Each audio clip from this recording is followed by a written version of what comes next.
आज हमारे बहुत महत्वपूर्ण जो विषय है जिसमें इस प्रदेश के अन्नदाता किसान के संबंधित जो अतिवृष्टि से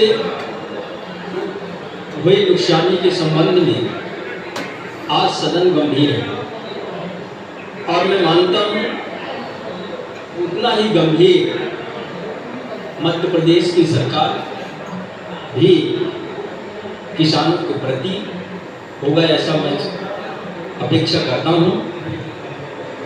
माननीय सभापति महोदय, जब किसान की जब नुकसान होगा, जब अतिवृष्टि होगा, अतिवृष्टि में फसल ही नुकसान नहीं होता, उसमें उसके खेत के स्वरूप में परिवर्तन होता है। और जहाँ पहाड़ी क्षेत्र हैं, उन पहाड़ी क्षेत्रों में जो किसान खेती करते हैं, फसल के साथ उर्वरा और मिट्टी की बह करके चली जाती है। किसान को हम मुआवजा देते हैं और ऊंट के मुंह में जीरा, उसकी भरपाई हम किसान सरकार नहीं कर सकती, लेकिन जितना हम कर सकते हैं, आप कर्ज ले रहे हैं, सरकार आज 50 से 60 हजार प्रति व्यक्ति कर्ज हो गया प्रदेश के, आप एक बार और ले लीजिए और किसान को कम से कम दरिया दिल दिखाइए कि अधिक से अधिक सहायता उनकी मुआवजा किसान को दें। माननीय सभापति महोदय जी, जब हमारे किसान का जब खेत में प्रभावित होगा, नुकसान होगा, उसमें लगे कृषक मजदूर भी हमारे प्रभावित होते हैं, वो भी पलायन की ओर भागते हैं, क्योंकि जितने के मजदूर हैं जो किसानों के खेत में काम करते हैं और पर्याप्त उनको रोजगार न मिलने से, काम न मिलने से एक जिले की दूसरे जिला, राज्य से दूसरे राज्य की ओर पलायन करते हैं। और ये देखने में भी आया है, हमारे इस मध्य प्रदेश में कई ऐसे जिले हैं जहां पलायन अतिवृष्टि से जब किसानों का नुकसान हुआ तो कृषक मजदूर जब जाना कि हमको रोजगार नहीं मिलेगा, अपने हजारों हजार मजदूर रेलवे स्टेशनों में गठरी लिए देखा गया। हम चाहते हैं कि आज जिस तरीके से हमारे मध्य प्रदेश में जो अनुसूचित जाति जनजाति के लोग, आदिवासी समाज के लोग, जो जिनका संख्या 23% से ज्यादा है, वो खेती पर आश्रित है और जो खेती पर ही आश्रित हैं, ऐसे किसानों को आप कितना सहायता देंगे, इस पर आपको विचार करनी चाहिए। किसान का जब फसल नष्ट हुआ, उसके भविष्य की योजना पर भी प्रभाव पड़ा।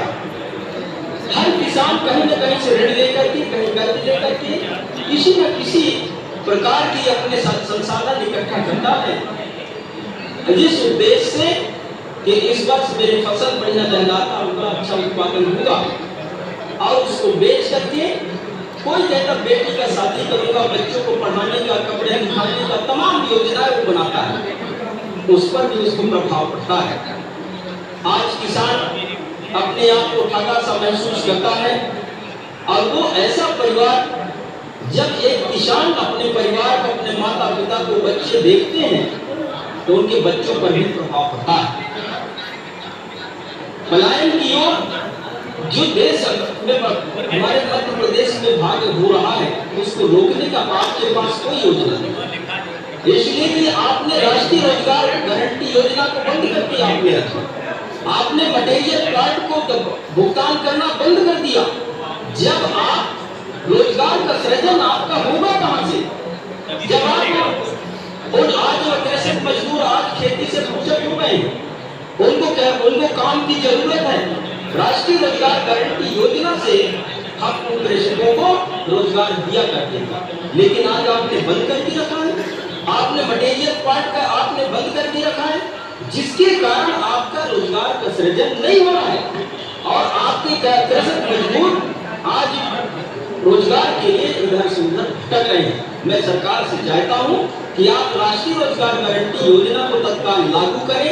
10-25 ग्राम पंचायतों में काम दे देने से हमारे सारे मजदूर काम को रोजगार नहीं मिलता है, और जब तक आप मटेरियल पार्ट का भुगतान आप नहीं करेंगे तब तक रोजगार का सृजन नहीं होगा और उन मजदूरों को रोजगार नहीं मिलेगा। हमारे मध्य प्रदेश में सरकार जो हमारे यूपीए का था, उस समय 72,000 करोड़ रुपया एक साथ पूरे देश के किसानों को करना। ऐसे जब आप जानते हैं कि हमारा पूरा प्रदेश अतिवृष्टि से प्रभावित है, आप इधर भी आपको कदम उठाना चाहिए कि गरीब किसान किसी तरीके से अपना संसाधन बनाए, जो होकर के अपना फसल बोया। आज उसको निदाई में, बुराई में, बुआई में, जुताई में जो राशि लगी, आपके 5,000 दे देने से उसकी और भरपाई हो जाएगा क्या? 2,000 एकड़ में कौन किसान खेती कर लेगा? हम आप सब बहुत सारे लोग यहाँ बैठे खेती करते हैं। आप बताएं, मेरा आप सबसे माननीय सभापति जी, मैं इतना कहना चाहूँगा कि जो सरकार को अधिक से अधिक किसानों को वह मुआवजा देना चाहिए। दूसरा, एमएसपी की बात निकल ले। मध्य प्रदेश में आप कौन सी चीज पर पूरे एमएसपी दे रहे हैं? जो किसान जो फसल पैदावार करता है, जो उसको खेती करता है, जो उत्पाद उसका है, और पूरे संपूर्ण उत्पाद का क्या एमएसपी आप दे रहे हैं? हमने देखा है कि मेरे पुष्पराजगढ़ में माननीय सभापति महोदय, इस मध्य प्रदेश में सर्वाधिक हमारा टमाटर का पैदावार होता है। जब पुष्पराजगढ़ का टमाटर निकलता है, कई मंडियों को प्रभावित करता है। उस समय उस किसान को 1 रुपये 2 रुपये बिकता है, चाहे वो रायगढ़ का हमारा टमाटर हो, चाहे इधर आपका नागपुर अन्य प्रदेशों पर जब निकलता है, तो मध्य प्रदेश में एक ऐसा पुष्पराजगढ़ का टमाटर है पूरे मंडियों को प्रभावित करता है, और किसानों को समर्थन मूल्य राशि नहीं मिलता है। तो हम किसान से सरकार से हम चाहते हैं कि आप एक नीति निर्माण करिए। अभी बहुत सारे किसान दिल्ली में डेरा डाले थे, 700 किसान जानेंगे, इसलिए पंजाब और प्रदेशों के लोग वहां जाकर के डेरा डाले दिल्ली में, लेकिन मध्य प्रदेश का ऐसा किसान को उपस्थित बहुत कम रहा, इसलिए यहाँ 20% फसल पर समर्थन मूल्य मिल रहा, वहाँ 80% समर्थन मूल्य अन्य राज्यों में प्राप्त होता है। ये व्यवस्था वहाँ है।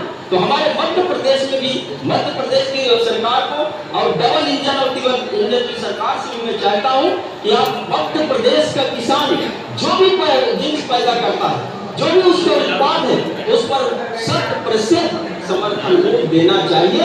और मैं ये भी कहना चाहता हूँ, जो उनका नुकसानी हुआ है, किसानों को भरपूर मुआवजा देना चाहिए। धन्यवाद।